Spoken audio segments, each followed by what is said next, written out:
কারাগারে যেভাবে দিন পার করছেন হাসিনা সরকারের ভিআইপিরা।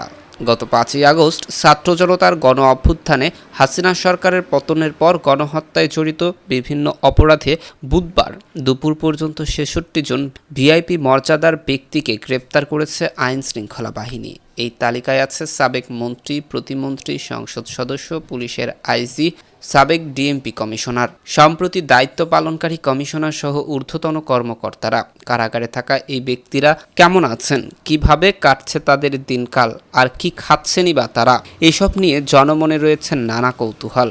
বুধবার দুপুর পর্যন্ত এই ধরনের বিশেষ বন্দির সংখ্যা ছিল ৬৬ জন। তাদের মধ্যে ডিভিশন পেয়েছে ৩৭ জন, হাসপাতালে আছেন ৩ জন। কারা সংশ্লিষ্ট সূত্র জানায়, এই মুহূর্তে ঢাকা কেন্দ্রীয় কারাগারে যেসব ডিভিশনপ্রাপ্ত বিশেষ বন্দী আছেন তারা হলেন দুর্যোগ ও ত্রাণ মন্ত্রণালয়ের সাবেক সিনিয়র সচিব শাহ কামাল, সাবেক মন্ত্রী রাশেদ খান মেনন সহ আরও অনেকে। এখন প্রশ্ন জাগছে, কি খাচ্ছেন তারা? তারা সকালের রুটি সবজির সঙ্গে জেলি পান। সাধারণ বন্দীদের জন্য চায়ের ব্যবস্থা না থাকলেও ডিভিশনপ্রাপ্ত বন্দীদের চা দেয়া হয়। সাধারণ বন্দীরা মাছ মাংস পান একবেলা, কিন্তু ডিভিশনপ্রাপ্ত বন্দীরা ২ বেলা মাছ মাংস পান, কিন্তু পরিমাণ সবার জন্য সমান। সূত্র জানায়, ভিআইপি বন্দীরা কারাগারে কাজের লোকও পান। কাজের লোক এক ধরনের সেবক হিসেবে কাজ করে। ওই সেবক ভিআইপি বন্দির কাপড় ধুয়ে দেন, খাবার সংগ্রহ করে দেন, প্লেট ধুয়ে দেন, এছাড়া আনুষঙ্গিক কাজ করে দেন। কারাগারে থাকা বিশেষ বন্দীরা কিভাবে সময় কাটাচ্ছেন জানতে চাইলে সংশ্লিষ্ট এক কর্মকর্তা বলেন, সকালে ঘুম থেকে উঠেই কেউ কেউ নামাজ পড়ছেন, কেউ দেরিতে ঘুম থেকে উঠছেন, কম বেশি সবাই নামাজ পড়ছেন। চা নাস্তা খাওয়ার পর কিছুক্ষণ হাঁটাহাঁটি করেন, গল্পগুজব করেন, পত্রিকা পড়েন, কেউ কেউ কারা লাইব্রেরি থেকে বই নিয়ে পড়েন। দুপুর ১২টার পর গোসলে যান।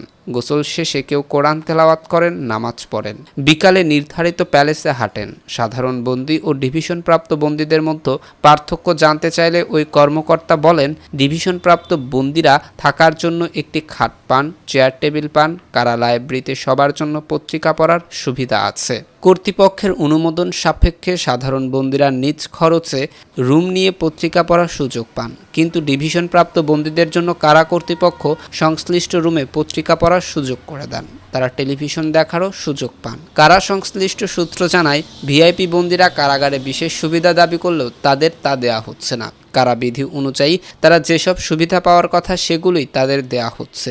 বিধি অনুযায়ী প্রতি ১৫ দিন পর নিকট আত্মীয় বন্দীদের সঙ্গে দেখা করার সুযোগ পান। নিয়ম অনুযায়ী নিকট আত্মীয় ছাড়া বন্দীদের সঙ্গে কারো দেখা সাক্ষাতের সুযোগ নেই। তবে বর্তমানে কারাবন্দী ভিআইপি বন্দীদের সঙ্গে কোনো নিকট আত্মীয়রই দেখা করছেন না। তবে ম্যানেজার টাইপের কেউ একজন এসে দেখা করছেন, তিনিই মামলার খোঁজ খবর রাখছেন। সরকারি নিয়ম অনুযায়ী একজন বন্দী প্রতি ১০ দিন পর একদিন নির্ধারিত মোবাইল নম্বরে কারাগারের ভেতর থেকে স্বজনদের সঙ্গে কথা বলার সুযোগ পান। তবে পরিবর্তিত রাজনৈতিক প্রেক্ষাপটে বিশেষ বন্দীদের ক্ষেত্রে এই সুযোগ এখনও কেউ পাননি। কেরানীগঞ্জ কেন্দ্রীয় কারাগারের সিনিয়র জেলা সুপার সুরাইয়া আক্তার বলেন, নিয়ম অনুযায়ী যারা ডিভিশন পাওয়ার তারা পেয়েছেন। এর বাইরে কয়েকজন ডিভিশন পাওয়ার জন্য আবেদন করেছেন। আদালত সিদ্ধান্ত দিলে তারা তা পাবেন। কারাগারের যে খাবার তাই খাচ্ছেন ভিআইপি বন্দীরা। এর বাইরে বাড়তি খাবার কেউ নিতে চাইলে তা নিতে পারেন। আর বাহির থেকে তাদের বাসার রান্না করা কোনো খাবার খেতে দেওয়া হচ্ছে না। সম্প্রতি গ্রেপ্তার সবাইকে কয়েকটি ভাগে পৃথক কক্ষে রাখা হয়েছে, কারণ সাধারণ সেলগুলোতে অন্য বন্দীদের সঙ্গে রাখলে তাদের সমস্যা হতে পারে। এছাড়া নিরাপত্তার স্বার্থেও একই জায়গায় তাদের রাখা হয়নি। এদিকে জয়কে অপহরণ ও হত্যা চেষ্টা মামলা, জামিন পেলেন মাহমুদুর রহমান। সাবেক স্বৈরাচার প্রধানমন্ত্রী শেখ হাসিনার ছেলে সজীব ওয়াজেদ জয়কে অপহরণ ও হত্যা চেষ্টা মামলায় জামিন পেয়েছেন আমার দেশ পত্রিকার সাবেক ভারপ্রাপ্ত সম্পাদক মাহমুদুর রহমান। আজ সকালে ঢাকা মহানগর দায়রা জজ শামস জগলুল হোসেনের আদালত তার জামিন দেয়। এর আগে গত রোববার এই মামলায় আত্মসমর্পণ করতে আদালতে আসেন মাহমুদুর রহমান। এ সময় তার পক্ষে আপিলের শর্তে জামিন আবেদন করেন আইনজীবীরা। শুনানি শেষে ঢাকার অতিরিক্ত chief metropolitan magistrate Mohammad Mahbubul হকের আদালত তার জামিন নামঞ্জুর করে কারাগারে পাঠানোর আদেশ দেন।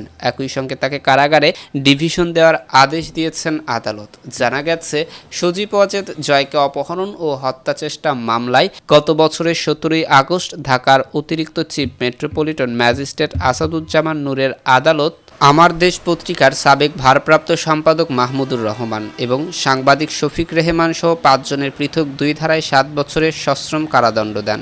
দণ্ডপ্রাপ্ত অপর 3 আসামি হলেন জাসাস নেতা মোহাম্মদ উল্লাহ, রিজভী আহমেদ সিজার ও মিজানুর রহমান ভূঁইয়া। আসামিদের দণ্ডবিধির 365 ধারায় 5 বছরের কারাদণ্ড ও 5,000 টাকা অর্থদণ্ডও দেন আদালত। জরিমানার টাকা অনাদায়ে তাদের আরও 1 মাসের কারাভোগ করতে হবে। এছাড়া একই আইনে 120 খ ধারায় 2 বছরের কারাদণ্ড ও 5,000 টাকা জরিমানা অনাদায়ে আরও 1 মাসের কারাদণ্ড দিয়েছে আদালত। 2 ধারায় সাজা একসঙ্গে চলবে বলে বিচারক রায়ে উল্লেখ করেন।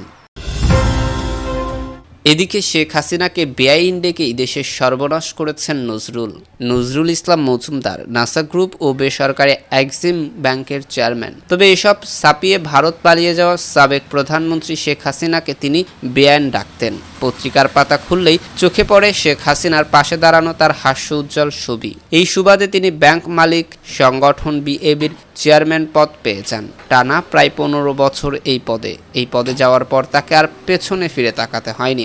প্রভাবশালী মহলের আশীর্বাদ তিনি দেশের ব্যাংক খাতের অন্যতম মাফিয়া বনে যান।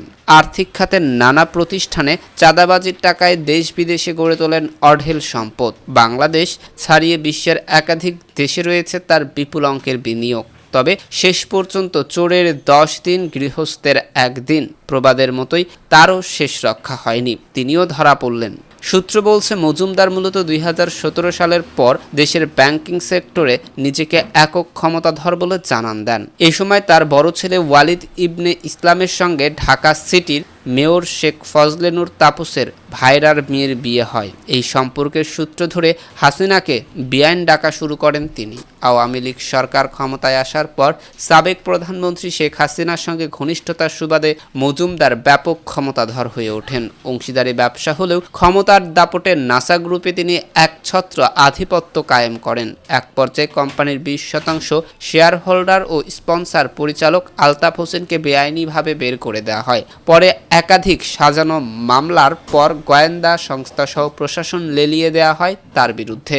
কিন্তু এত কিছু সত্ত্বেও দমেননি আলতাফ। মালিকানা ফেরত পেতে তিনি আইনি লড়াই শুরু করেন। পাশাপাশি মজুমদারের অর্থ পাচারের অকাঠ্য প্রমাণ সহ নানা অনিয়মের ফিরস্তি তুলে ধরে সরকারের গুরুত্বপূর্ণ দপ্তরে চিঠি দেন। সূত্র জানায় লন্ডন এবং হংকং ছাড়াও সংযুক্ত আরব আমিরাতের দুবাইয়ে মজুমদারের বিপুল অঙ্কের বিনিয়োগ রয়েছে। সেখানে রিয়েল এস্টেট খাতে একাধিক কোম্পানি খুলে তিনি ব্যবসা করেছেন।